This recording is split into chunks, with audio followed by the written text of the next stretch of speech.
Okay, good afternoon, everyone. It's my pleasure to be here to present the high-throughput report assay to identify functional genetic variants.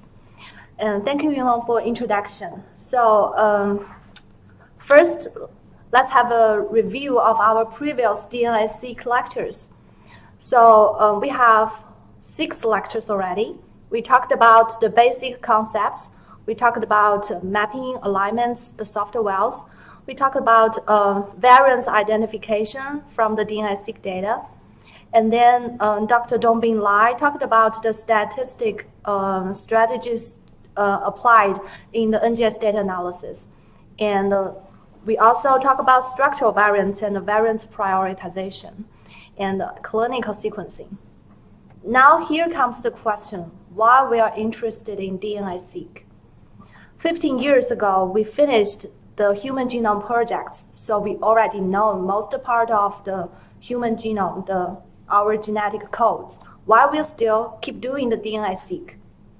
So the answer to that is we want to identify variants, the variants that may cause disease or associated with the disease. And when we know the variants, it will help us to better understand the disease and also help us to improve the treatment. So how to identify the variants associated with disease or cause disease? From Dongbin's lecture 11, we have some idea about this genome-wide association studies. So GWAS are hypothesis-free methods to identify associations between genetic regions and the traits. The traits could be diseases or phenotypes. So here is a very simple example of GWAS study. We usually have 2 groups of individuals, one with disease, the other is the control. So if the variance has similar minor allele frequency in both population, no matter it's low frequency or high frequency, we won't find association with disease. But if the variance has higher frequency in the disease group compared to the other group, we will find an association. And these associations can be used to develop strategies to detect, treat, and prevent disease, hopefully. And it's different from the Mendelian disease, which is usually 1 variant, 1 gene affected, and 1 disease, and also usually in very rare population. The GWAS study is very good, very useful for the common variants, which usually has more than 1% in the population, and also complex disease involves multiple genes and multiple variants, such as asthma, cancer, and heart disease. So for the past 10 years, there are a lot of GWAS studies being done. We have over 3,800 GWAS studies performed, and over 10,000 common variants has been associated with 1 or more complex traits. And these associations are highly reproducible within and between different populations, meaning they are the true association. So for example, before 2008, 1 disease was studied, and we find 79 associations. Along with the time, there are more traits added, such as type 1 diabetes and other disease. And also we have some traits like height, the bone mineral density, and also we find a new association for the previous ones from the new data. Also we have the locus for the breast cancer and for some bowel disease. And recently, we have the association for Alzheimer's disease. And even there's a trait of this educational attainment, which means there's some genetic reason why you guys take longer education than others. How about Democrats and Republicans? I don't think it's there, but probably, or there's no association. We don't know. And with so many associations, now comes the post-GWAS challenges. The challenge is to bridge the association to the functional, whether this association truly has a biological underlying mechanism associated with disease. So the first challenge is to identify the causal variants. Because variants in a strong linkage disequilibrium usually have this statistically indistinguishable association with disease risk, which means for the GWAS study, we usually select the top variants that has the lowest p-value. But in reality, as shown here, besides the top one, we also have some other good candidates. And they also have very good p-value. But we cannot just select based on the p-value. And we need to know they may also contribute to disease. So we need to decide which one of them is the causal one. And another challenge is to identify which gene is affected. So if the variance is in the coding region, we can easily use the previously Yulong talked about algorithm to see whether it changed the protein function. But if the variance is in the non-coding region, which gene is affected? For example, here, we have several variants here with good p-value. We have multiple genes down there. Which gene is the target gene? We don't know. And the reality is over 90% of disease-causing variants are located in the non-coding region. From this pie chart, we can see there are only less than 5% in the coding region. 40% are in the intronic, and a lot more are in the intergenic region. And another thing is, for this non-coding GWAS Snips, when we look at the DNAse-1 hypersensitive sites, which means it's the open chromatin region, that means their proteins, transcription factors, enzyme can bind to this region, and they may regulate gene expression. And 70% of this non-coding GWAS Snips, they directly lies in the region, or they're incomplete LD with the Snips in the nearby DHS. So the hypothesis is most of the Snips may not change the protein function, but change the gene expression, regulate the gene expression. And also they can regulate one target gene, or they can regulate multiple genes. So functional study become very necessary for the post-GWAS study. Yes? So if most of the variants are in the non-coding region, how do they exert their effect? How do they cause the disease? They are in the non-coding. That's why we want to do the functional assay. So in the non-coding region, it could be the promoter region, enhancer region, or it's in the intronic region. They have different ways. They do not change the protein function, but they change how much the protein, the gene will be transcribed into mRNA, or the mRNA level stability, or what exons was included in the transcripts. So there are different ways. That's why we want to do the functional assay. I have a question. Sure. In the previous slide, you said that educational status is related to the Alzheimer's disease. So how the idea of an education status being considered as one of the factors contributing to a disease like Alzheimer's? At that situation, you have to replace the disease with that education attainment. So they're not looking at the association to the disease. They're looking at the association with how long you take your time in the school. So there are different traits. The traits could be disease, could be the phenotype, like how height you are. And that one, it's just a very interesting one I pointed out. It's how longer time you want to take in education. So in many cases, it could come from like a UK biobank. And they basically grab the people and they do the genotyping. It doesn't have to be sequencing, but it can be SNP array based. And then they let the people to fill in the surveys. And then one of the traits will be whether it was the education levels. And I mean, don't worry about that. I don't think it's very useful. So, okay, here are some examples of post-GWAS functional studies. And for example, for the first one, the trait is the low-density lipoprotein cholesterol, or the myocardial infarctions. I don't know what that is. But they find a locus associated with this. And then they did this bench-based testing approaches and identify the causal variants. They can alter the transcription factor binding and the cis regulation of the target gene SORT1. And the SORT1 can affect the lipid and the lipoprotein levels. Another example is for breast cancer. They find this locus, and they find the mechanism is also altered the TF binding and the cis regulation, but the target gene is still unknown. What is cis and transcription?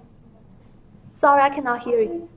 What is cis or transcription? So cis transcriptional regulation, it's like what I answered. It's on the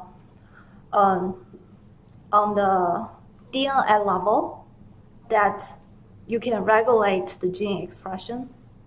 So like on the promoter enhancer regions, if you have variants there, you may lead to differential transcription activity. But you can see for many of them, the target gene is still unknown. But a common thing is almost all of them, they alter the TF binding and do cis regulation. And for the experiments they did, a very common one is reporter assays. So I don't know how many of you have the biology background. I will just give a brief introduction of reporter assay.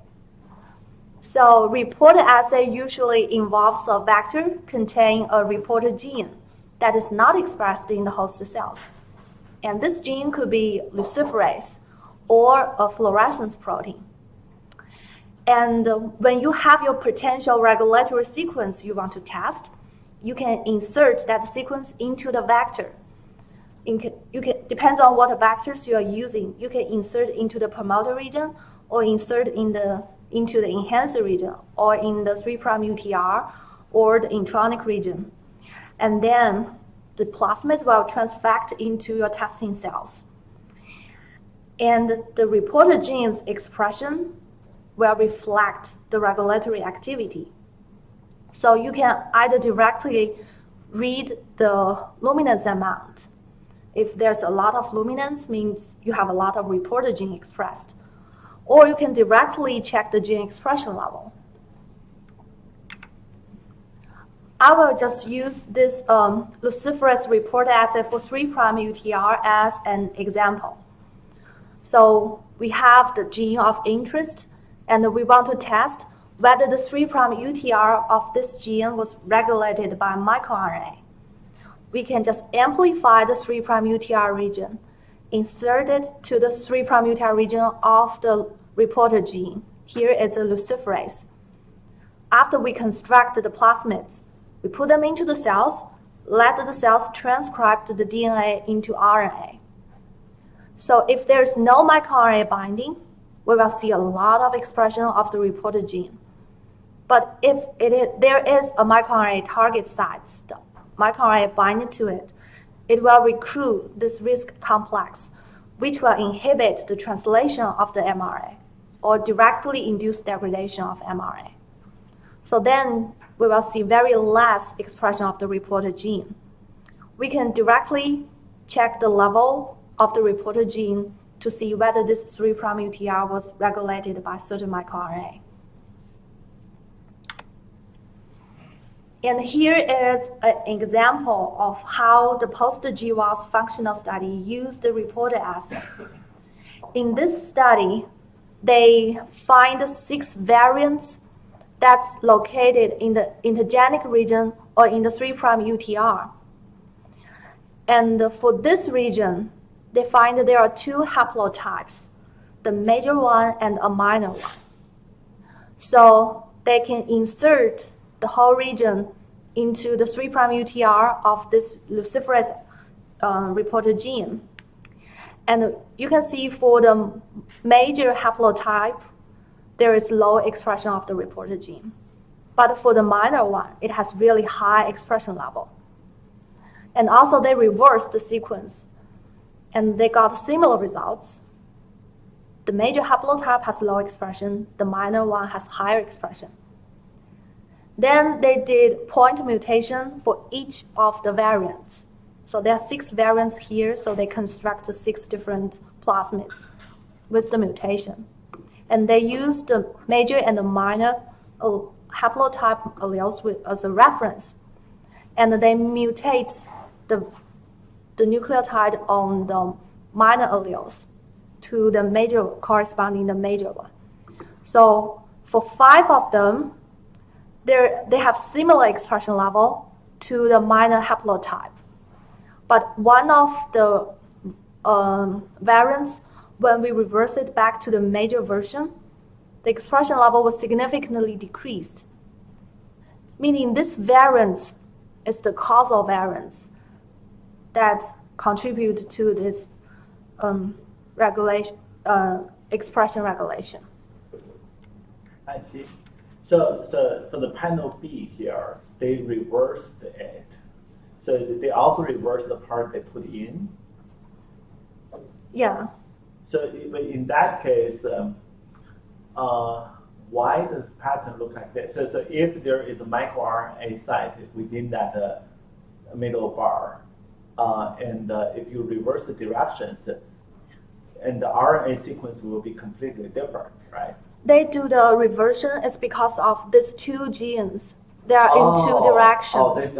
Okay. Right. I forgot to mention that. Okay. Because there are 2 genes in 2 directions, so they want to see which direction has or both have the regulation.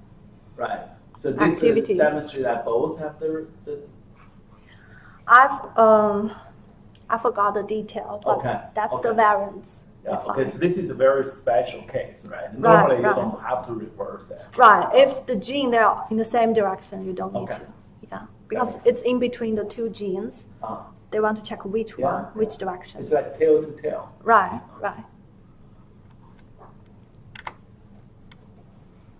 Okay.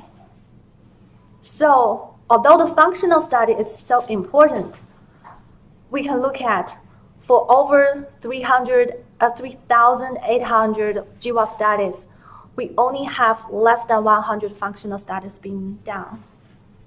And the major reason for that is because the functional study is usually low throughput and time consuming. And how can we improve it? So this 84 is actually the number of studies, it's not the number of Snips or variants, right? Right, it's the studies. Okay. So I guess they will have 10,000 or even more locations being identified, and very few of them are being studied. Right, right. So next generation sequencing actually can help. When combining NGS and oligoarray, we can change the low throughput reporter assay into high throughput. And thousands of variants can be tested at once. And we use NGS to read out the reporter gene expression. It's sensitive, also reproducible, and quantitative. So the first example I'm talking about is the massively parallel reporter assay. And it's usually used for promoter and enhancer activity.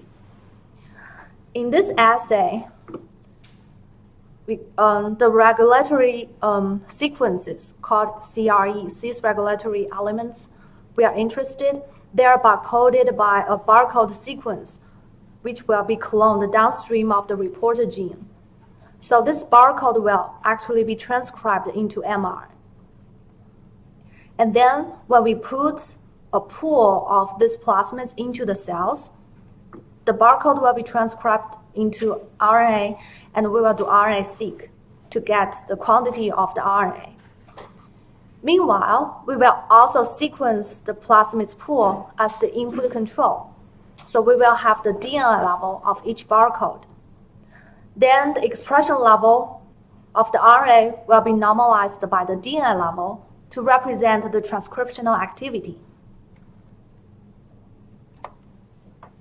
So the CRE is the part that you want to test. Right. Activity. Right. And there are several strategies for the massively parallel reporter assay. For the first one, it says short enhancer library. So you can synthesize your tested sequence together with the barcode. So you know the association between the sequence and the barcode ahead of time. And usually for one sequence, there will be several barcodes to be associated with it to decrease the bias between the barcode. And then these fragments will insert it into an empty vector that doesn't have a reporter gene. And then they will cut between the sequence and the barcode and insert the minimal promoter and the reporter gene there. So when we got the whole plasmids pool, we transferred them into the cells, and we got the DNA barcode and also RNA barcode using the sequencing. And then for each enhancer, we will have the normalized RNA expression of the barcode. And we have replicates, so we average all of them to represent that enhancer activity. And this is for the short enhancer library. Here is another strategy for long enhancer library, but it can also be used for short enhancer library. It's only for the long enhancer library, you can use this assembly strategy to assemble longer fragments that you want to test it. And you synthesize the barcode separately. And both the fragments and the barcode are inserted to the vectors to generate a plasmids pool. And the same thing, we can sequence the plasmids, the DNA and RNA level to get which barcode has this transcription activity. But another thing we don't know is which barcode is associated with which enhancer sequence. So they add one more step, is they will remove this reporter promoter region from the plasmids, so to get the enhancer sequence and the barcodes close to each other. And then they do a DNA-seq and use tag-guided assembly to assemble the full thing. So they get the association between enhancer and the barcode and use that information to identify which enhancer is active. How they can ensure that the barcode does not interfere with the gene expression, either the expression level or degradation? For each individual enhancer sequence you put in, and they will have a different barcode representing, right? Right. Or even for the same one, they will have multiple barcode. So in that way too, like. Right. But the barcode will be different for each individual enhancer you want to look at. How you can, if we measure the expression differences, how can they make sure that the barcode doesn't impact the transcriptional regulation? First, they have to make it short. Second, it's for the same sequence, they usually have multiple barcode associated with it. So maybe some of them affect, the others doesn't affect, so trying to cancel that effect. Okay. So how long will be this barcode? 20 nucleotide or shorter. Yeah, depends on the experimental design. I will talk one of them in detail. So this is a paper using this. Oh yes.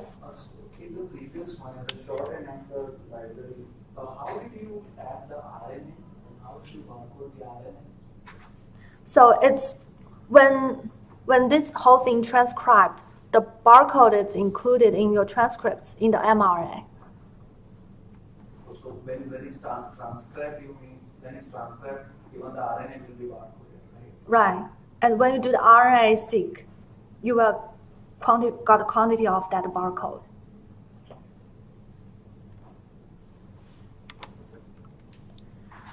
So here is an example published in 2016 by Harvard and Broad Institute. And they actually modified this massively parallel reporter assay and identified hundreds of expression modulating variants. Let's look at what's their strategy. So they are also looking at enhancer activity. And they select the variants from an EQTL dataset, which has 3,000 variants, but they included all the variants in the complete LD. So the total number is 32,000 variants being tested. And they use oligo array to synthesize an oligo library.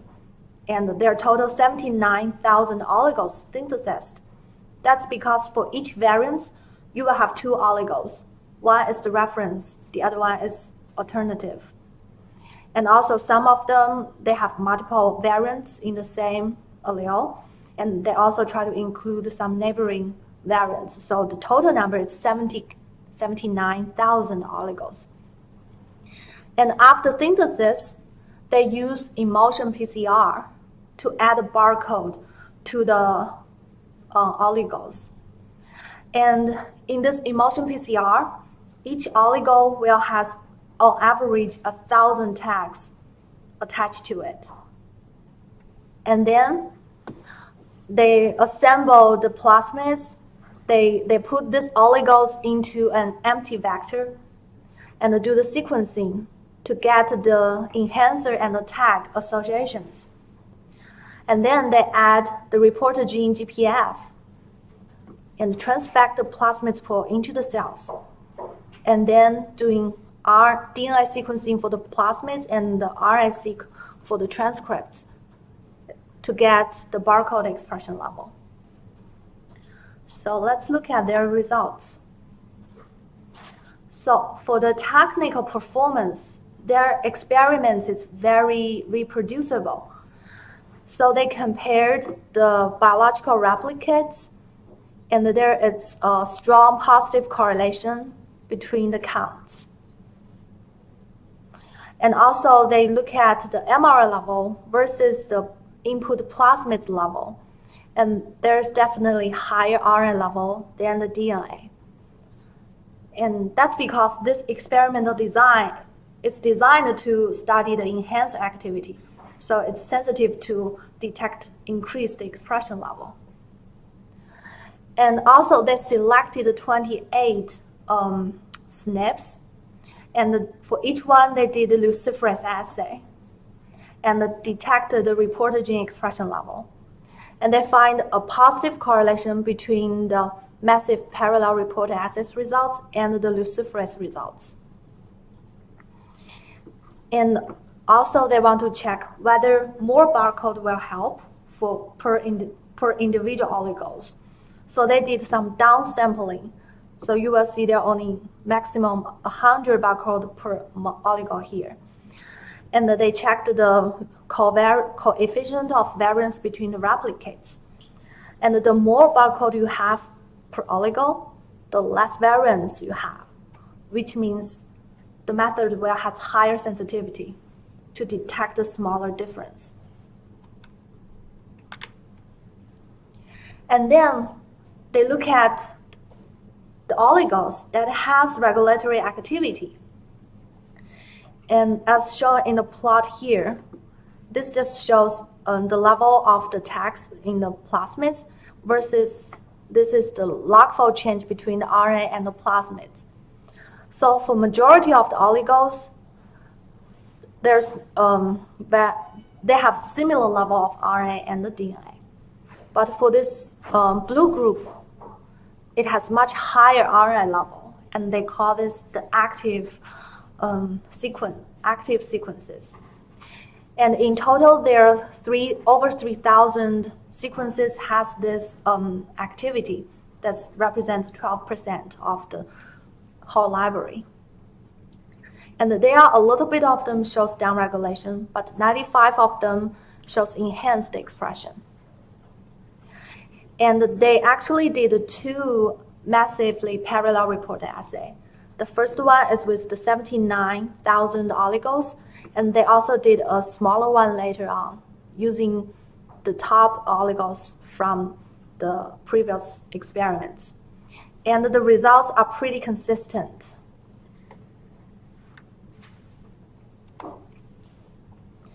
Then we want to look at whether the variants affect the enhancer activity, which means for the reference and alternative oligos for the same Snips, they have different enhancer activity. And here is a plot. They call it allele skew to represent the difference between the two alleles. And so for majority of them, that ratio is close to 1, which means the both alleles have similar enhancer activity. But for a group of them, they showed a significant difference between the alternative and the reference allele. And their total 842 showed this differential activity. But we can tell the majority of them has very modest effects. The fold change is not large. Only a small group of them shows very large effects. And this is the correlation between the two MPRA libraries, the large one and the small one. The correlation of this allele skew is also very significant. And they also tested in 2 cell lines. And the results of the 2 cell lines, it's very positively correlated. Yes? Just getting my head around it, why would the average number of barcodes was 100 for oligo? Right? What the average number of barcodes joined to the oligo were 100. 1,000. Oh, sorry. Okay, but so why would these increase in the number of barcodes help to decrease variance, like biologically speaking, or technically speaking? So it's like what just asked. If some of the barcodes itself has some effect on the gene expression, if you have more of these barcodes, you kind of cancel those effects. So it's not like that they have barcode one by one. It's like each individual molecule, they have a different barcode. So if some of the barcodes have a dramatic effect, and then it's just the outliers, right? And then if across the board they have the effect, that is probably because of the oligo. Yeah, we don't expect most of the tags will have effects. Yeah. So in majority, they should be due to the regulatory sequence. So each oligo they have 1,000 tags. barcode? Yes. Wow. Okay. For this one, panel A here, does this mean that most of the variance is going to increase the expression levels, or? X is the expression change, right? So what is X? X, okay. It's expression change. Between the reference and alternative, right? It says it's the max allele. Oh, sorry. Oh. Well, why it's black? Okay. Where am I? Oh, here we go. Oh, it's touch screen. Okay. Yeah. I forgot. You cannot touch it. I cannot touch it. Okay. It's one of the allele. Okay. The max. Good. Okay. And also they find this EM variants, the expression modulating variants, they are enriched for the regulatory markers. So they look at whether they change the transcription binding sites. So they look at the variant has no effect, or the oligos that itself has the enhancer activity, but the two alleles doesn't have difference. Or they look at the EM variants that the two allele has different enhancer activity. And for the no effects, usually they do not change the TF binding that much. And for the regulatory oligos, some of them also change, but majority of these EM variants, they change the transcription factor binding a lot. And here just another correlation between the allele skew and the binding score, the difference of the binding score. There's a positive correlation. And also they look at the open chromatin accessibility correlation with the allele skew, and they also see a positive correlation, which means usually this Snips is located in an open chromatin region and the change TF binding. That's as we expected. Here just a list of several examples. They identified those significant EM variants. And for example, for the first one, the KIF1B, there are actually 26 variants they are testing, and 4 of them from the ENCODE data predicted has the regulatory activity, and they validated 3 of them has the functional enhancer, has the function to affect the enhancer activity.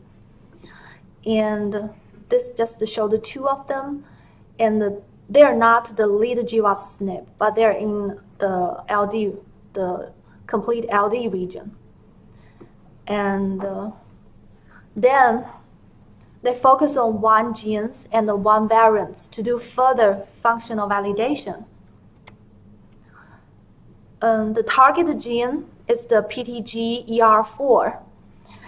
And in the massively parallel reporter assay, they tested the input plasmids and in 2 cell lines. And in both cell lines, the reference allele showed lower expression compared to the alternative allele. And also in the EQTL results, for the reference that both allele are the reference allele, it has lower expression. And for the population that has heterozygous alleles, they have intermediate expression. And for the individuals have both allele, the alternative nucleotide, the expression level is the highest. And they also look at the chromatin contacts of this Snips. Okay, it actually shows here. And the target gene is here. And this SNP is 190 kb away from the gene, so it's a distal enhancer. And it is in the DHS region, the open chromatin, and has the enhancer histomarkers with it. And the oligo itself has the strong enhancer activity, and that's allele skew, also has very strong allele skew. Then they used CRISPR-Cas9 to manipulate the cells to further validate whether the variants affect the expression. So what they did is they selected 2 cell lines. So in the first cell line, both allele is the wild type allele.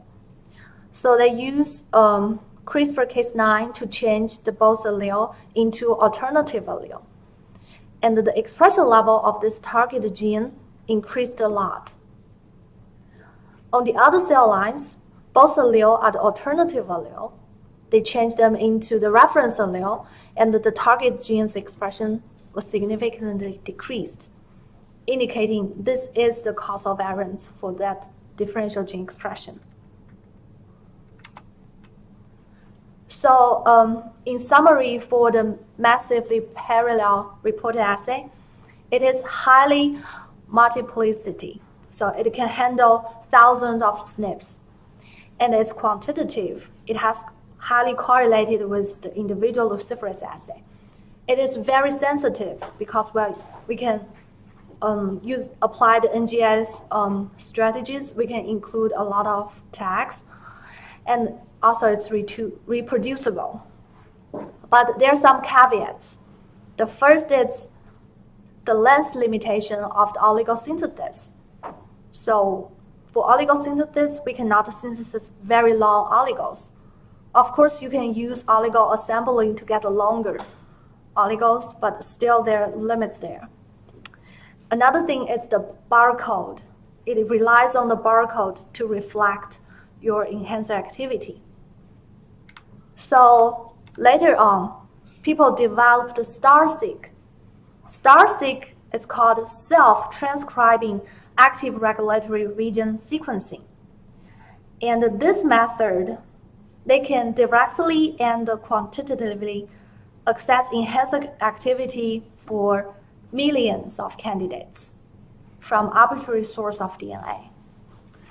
And use this method, we can create a genome-wide quantitative enhancer map. So let's look at how this StarSeq work. A question about the previous section as well. So how do they select the cell lines? So the ones that you demonstrated in that paper, they use LCL cells. Is that? They use the LCL cells. LCL cells, but that doesn't necessarily reflect the disease tissue, right? Right. So do they have any consideration on that? Because in your table earlier, it shows that you can go back to a few slides. Yeah, this one. So there is a GWAS trait that is involved, right? Right. And those traits, and some of them, like Parkinson, it cannot be LCL cells. Mm-hmm. And do they have anything about, talk about anything about that? Like for the one they are testing, For that one, I have no idea what that is. I don't know that neither, but they do have to select the cell lines. They have to have some strategy for that. But for the regulation part, Yeah. it doesn't matter which cell lines you choose if you want to look at the regulation. But you still need to have the right transacting Right, the factors cellular to be available in that environment. cell. Right, Oh. right. Okay. I don't. That's all right. They do mention how it's from like the two cell lines they're using. It's not randomly. They select from certain source. I forgot. Okay. Yeah. These seems to be LCL cells. Okay. Those are just the NA cells, Yeah. right? But I don't know whether Okay. that term has some association. Okay.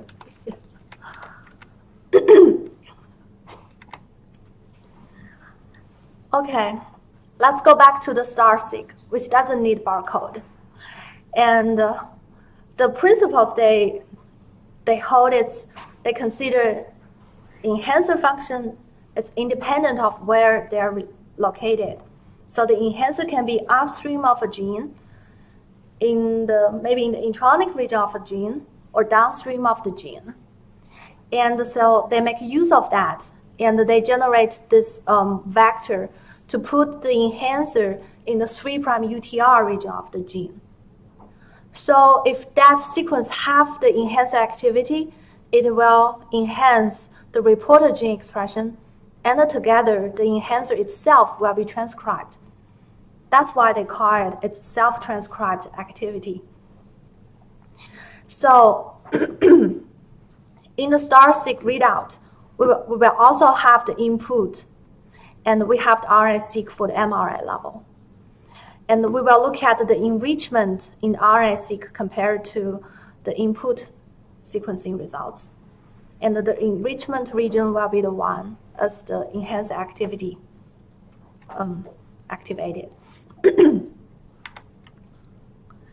So in their first experiments, they used the Drosophila genome, which is relatively smaller, much smaller than the human genome. So they work from there.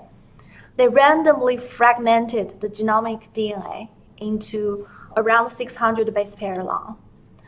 So at least there are 11.3 million fragments there.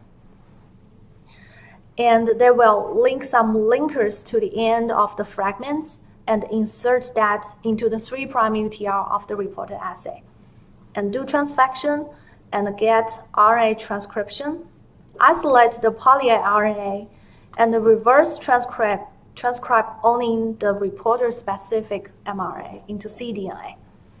And then they will amplify the insertion and do RNA-seq. So here is the results. They are actually looking at the whole genome region. So they identified over 5,000 enhancer regions from the star-seq. And it's highly reproducible because of the correlation, the high correlation between the replicates. And also they compare the results with individual luciferase activity, as shown in the previous one, the previous example. And there it's a highly correlation between the star-seq and the luciferase assay. And also the activity of enhancer is context dependent.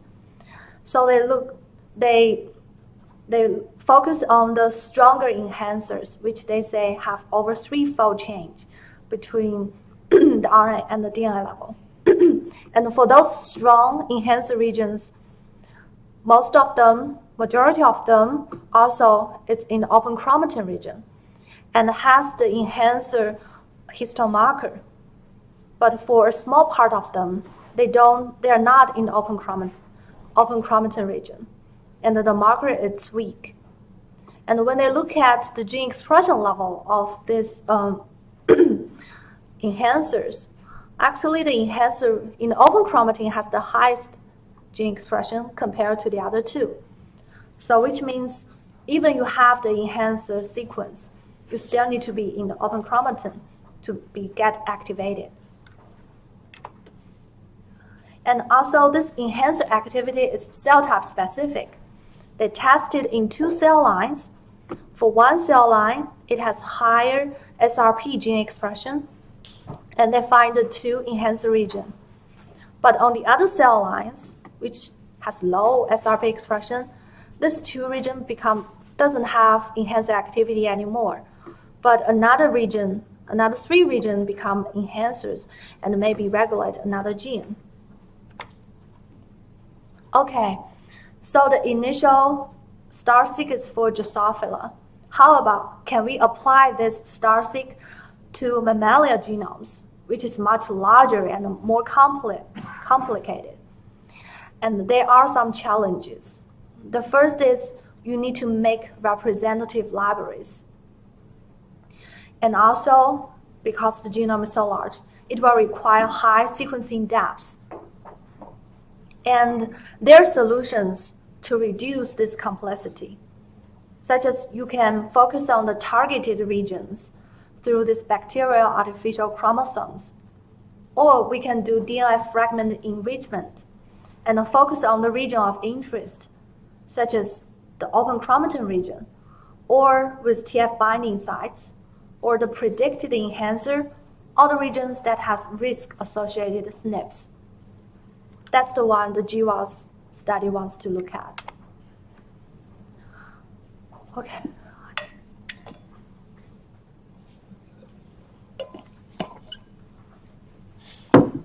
So here is an example for the modified star-seq for the GWAS Snips. So they are combining capture array and then with star-seq. Let's see how they look. So they first select the Snips they're interested, and it's less than 1,000 GWAS hit from that hit for the cancer susceptibility and the drug response. And in total, they tested 10,000 Snips, and they designed this capture probes. For each probe, it has 500 base pair target genomic region with the Snips centered. And they used the genomic DNA from 10 individuals of the Chinese Han population. And they choose 10 individuals because they did it's according to the simulation data from 1,000 genome, 10 individual will cover 96% of the common Snips. This is how they work. So they mix the genomic DNA of 10 individuals together, they fragment them into 500 base pair. And then they have this pre-designed capture array for 10,000 SNPs. They use this capture array to pull down the fragments that have the sequence of interest. So some of the fragments will have the SNPs, some may not. And then they clone this into the plasmids, into the star-seq plasmids. And they can do the sequencing for the input and also transfect the plasmids pull into the cells and do RNA sequencing. And then they can compare whether the fragment itself has enhanced activity or it shows allelic different activity. So it's a similar thing. I will not go to that detail, but the technical performance, the first thing is we are curious about the recovery rate because we know the oligos, the sequences we are interested, how many of them can be recovered in the sequencing library. So for the input library, 97.3% are recovered. That's pretty good. And 84% of them have at least 10 reads. And the median depth is 200. And in the output RNA-seq library, 99% of the fragments are recovered. The 99% means from the input library. And 92% of them have at least 10 reads. So we have certain read depths that we can count on. And at the end, out of the 10,000 SNPs, 8,900 were recovered with both alleles in the sequencing library. And also it's highly reproducible. And in this experiments, they find both positive regulatory sequence and also negative regulatory sequence. And out of them, 70 variants showed allelic differential expression.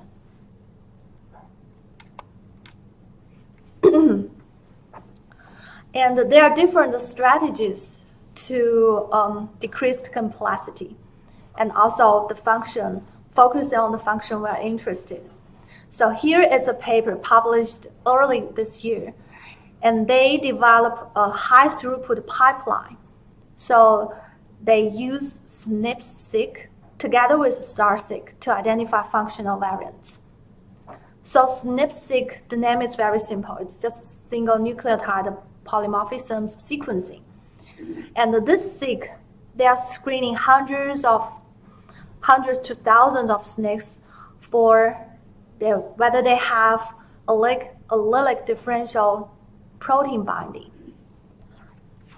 So their strategy is they will first select the SNPs you are interested.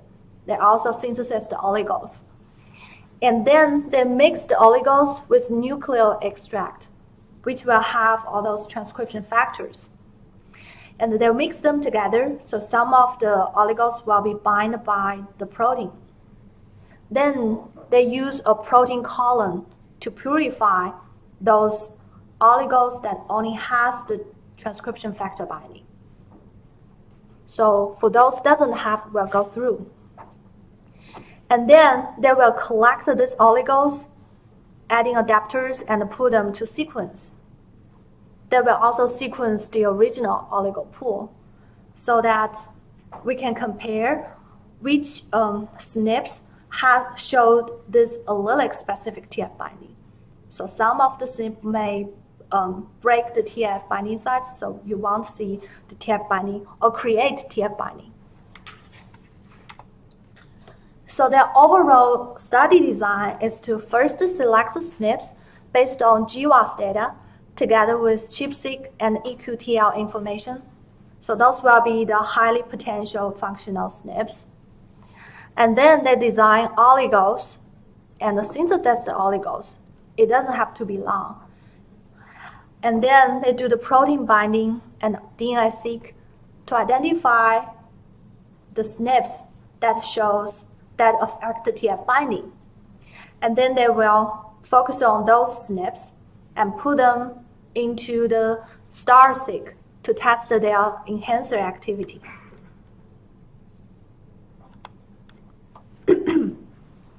So here is the performance of the Snips-seq. Only 2 to 4% of the input oligos was recovered after the elution. And that's reasonable. We don't expect much of them have this activity. And also for the sequence recovery, for the input control, we have 94% recovery. But for the protein bind oligos, we only have 57% recovery. And in the paper, they say that's because there are some fragmented DNAs from the nuclear extract that serves as a background, increase the background. So we won't have that high percentage. And the experiment is highly reproducible. And out of the 374 candidates, they find 101 showed a significant allele-dependent protein binding. And this is how they calculate. They use BAB, biased allelic binding, to calculate this, which means in your testing experiments, we count the variance versus the reference and normalized for that in the input. So here, just a plot to show in the two tested conditions. So for majority of them, the BAB score is close to 0, but there are some subgroups shows higher binding. And then for the star-seq, they mixed the genomic DNA of 111 prostate cancer patients together, and they PCR the DNA fragments of interest that's determined from the previous Snips-seq. And after that, 20 Snips showed significant allele-dependent enhancer activity. Here, just one example for one of the SNP, and they did chip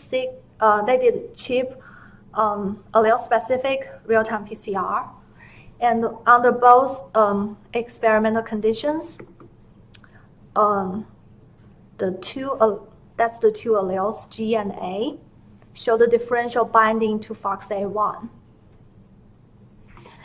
And in the reporter assay, they changed the reporter promoter to the target gene reporter.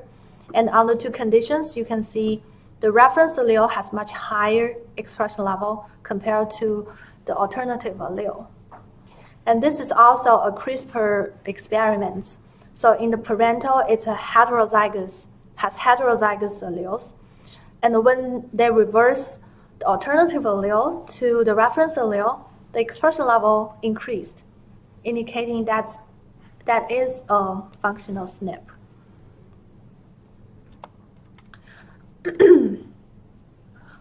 Excuse me.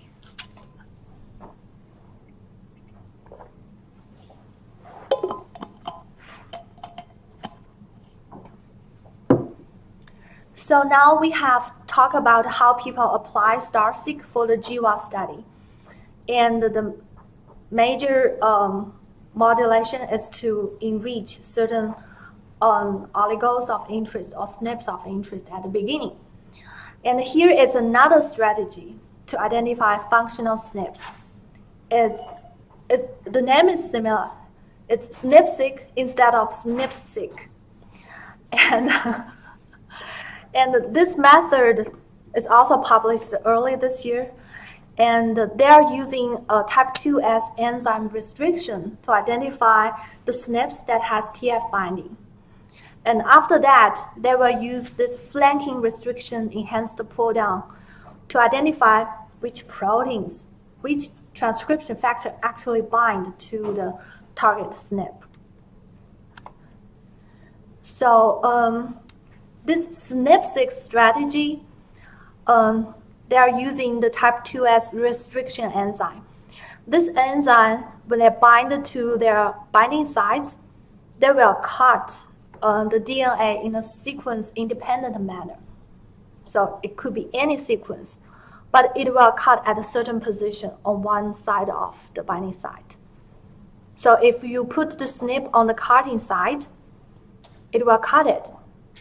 But if there is a transcription factor binding to it, the enzyme cannot cut it, so the whole oligo will be retained. And they make use of this, and they design oligo like this. So you have the sequence of interest in the middle of two restriction binding sites, and with the SNP in the middle. And they added primers to amplify the oligos. They also added NGS primers for the later sequencing. So here is one example. They tested only 11 Snips constructs at the beginning. And they first used the PCR to amplify the whole oligos, and then attach the DNA to the beads, and then incubate the beads with nuclear extract that has the transcription factors, and then digest it with the type 2S restriction enzyme. And after digestion, those without binding, the oligos will be, part of the oligos will be removed. And then they do another round of PCR to amplify those that has the TF binding. So this kind of an enrichment process. And then they do this in 10 cycles, and finally got a really enriched sequence that has TF binding. So this type 2 restriction, this protein is going to insert into the DNA but doesn't cut it. No, they don't insert, they just bind to the side. Oh, bind to there, okay. Right, and then they will release. I see. And here they say they do cell-growth sequencing, but definitely we can do the NGS sequencing. Oh.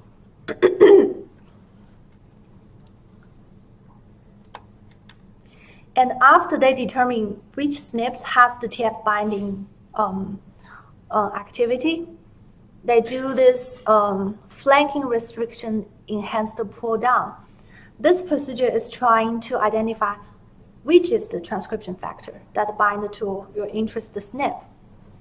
And in this assay, it's the same beads and the DNA sequence, but they have restriction cutting sites on the both end.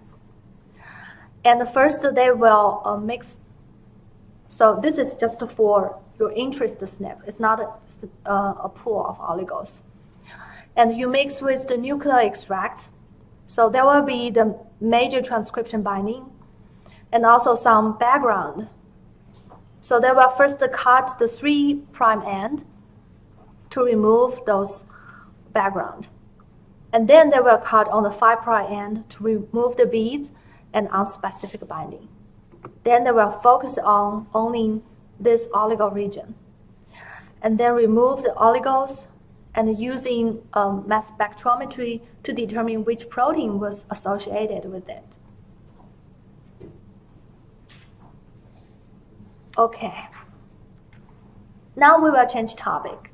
We have talked about the SNPs in the enhancer region a lot, and the SNPs that bind to transcription factor. And then SNP could be on different genomic locations.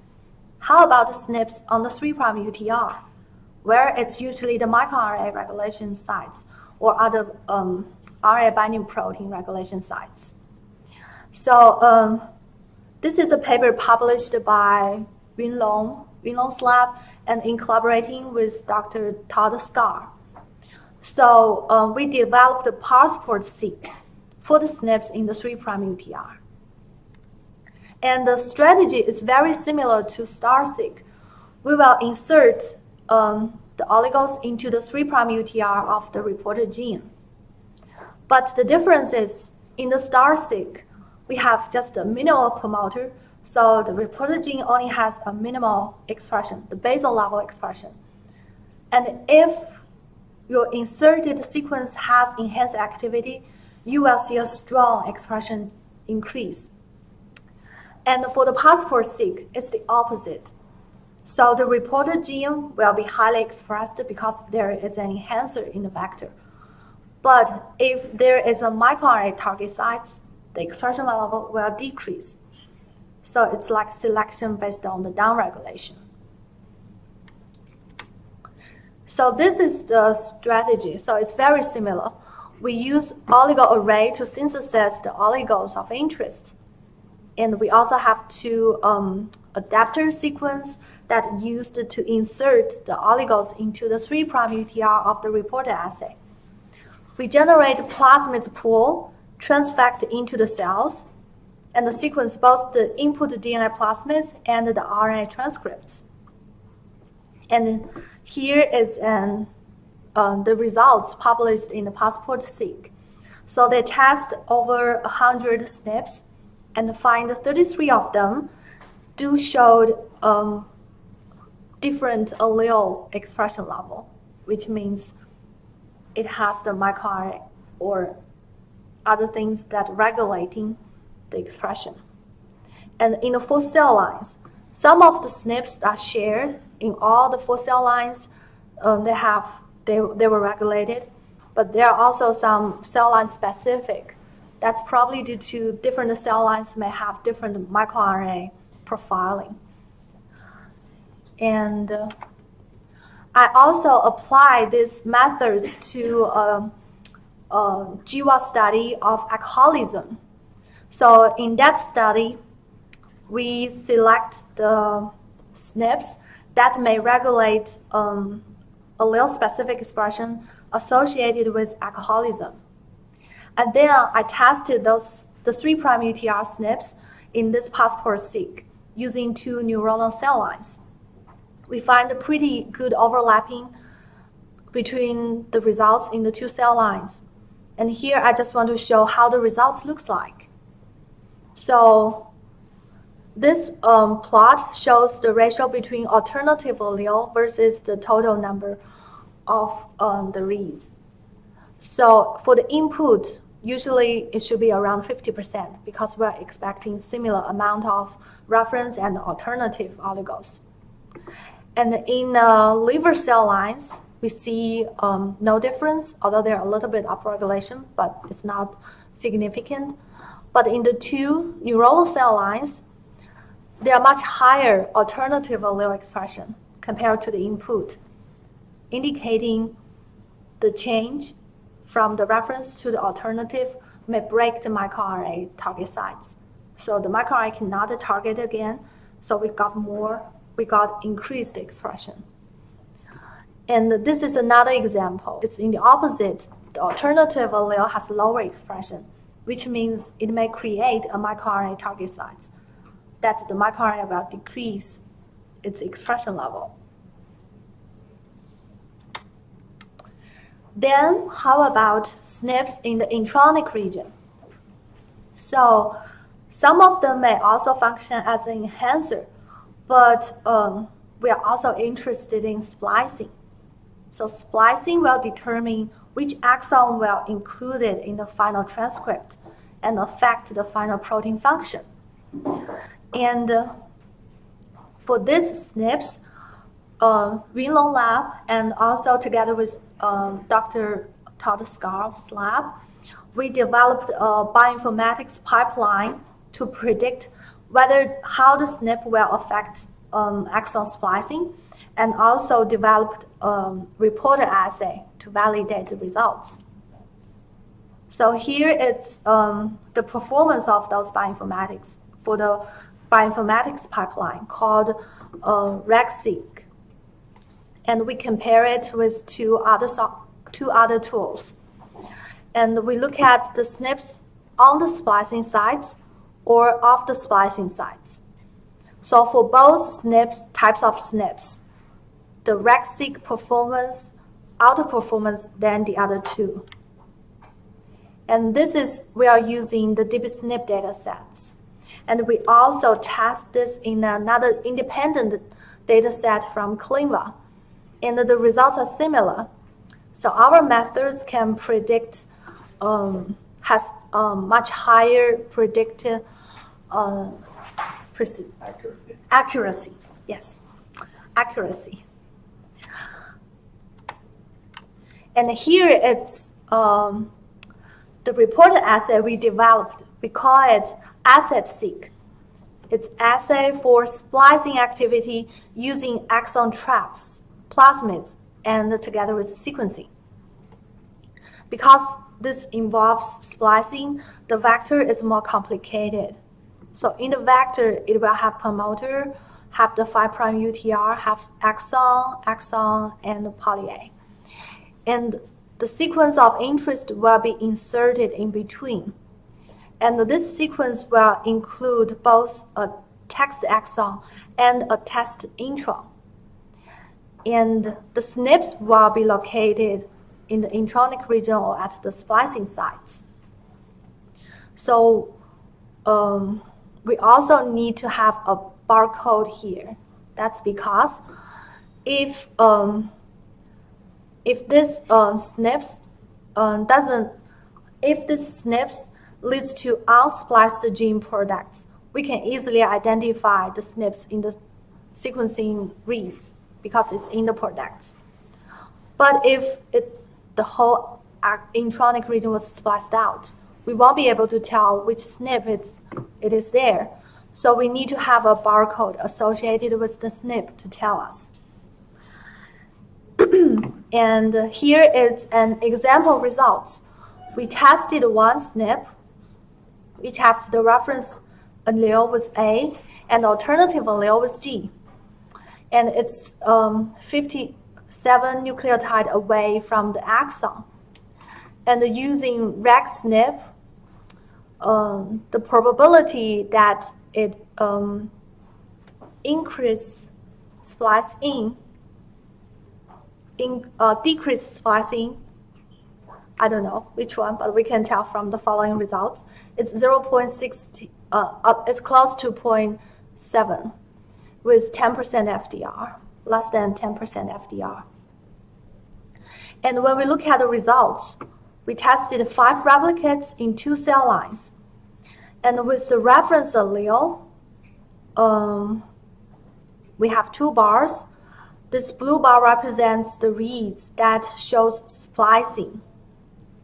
And the pink bar represents means that's unspliced products like this. And for the reference allele, we see much more splicing happen. But for the alternative allele, the unspliced reads are much more than the spliced reads, which means this SNP inhibits splicing. Is this common cutoff for the FDR using this assay? Yeah. Because it looks like it's so high, 10%. That FDR is for the value matrix prediction. It is not for the experimental part. Experiment. Okay. Yeah. The experimental part, the p-value is 1.5 10⁻⁻⁴. And I will talk about why we use lower cutoff for the bioinformatics part later. Oh, okay, sorry. So why have we considered alternative as G over U and not something else? So has the probability been calculated for all the alternative nucleotides or only the G over? Or the, In the reference it's A, but the alternative is G. it is calculated off for all the SNPs.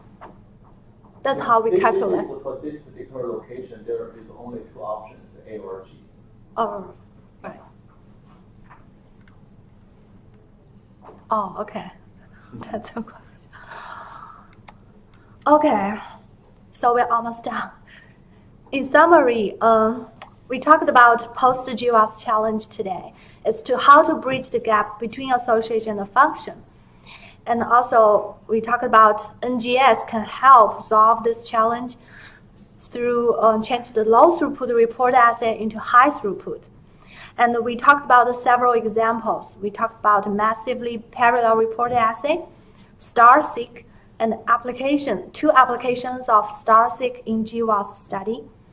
And there is a novel method called SNP-seq to identify the functional SNP and also the regulatory proteins. And then we talk about SNPs on the 3' UTR. We can use passport-seq to identify the functional variants, and also use ASAT-seq for intronic variants. So this is the strategy for the GWAS study. We're trying to start with a lot of variance candidates. So because we're doing the screening step by step, so it's better we can start from more variants. We can even lose the cutoff, use higher FDR or higher p-value to get more candidates at the beginning. Then we can use bioinformatics predictions to narrow down the genes and the Snips that we predicted is highly functional. And after we got maybe 100 or thousands of variants, we can do the high throughput reporter assay. And based on the location of the Snips and its predictive function, we can use different reporter assays. And after this screening, we may got a couple of maybe less than 100 variants or 10 or 20 variants at the end. And then we can use the traditional functional assay to further validate its biological function. We can use cell lines or animal models. We will apply CRISPR to manipulate the alleles. So that's the end. All right. Thank you very much. Any questions? Okay. And the content today will also be in the exam, just to remind you.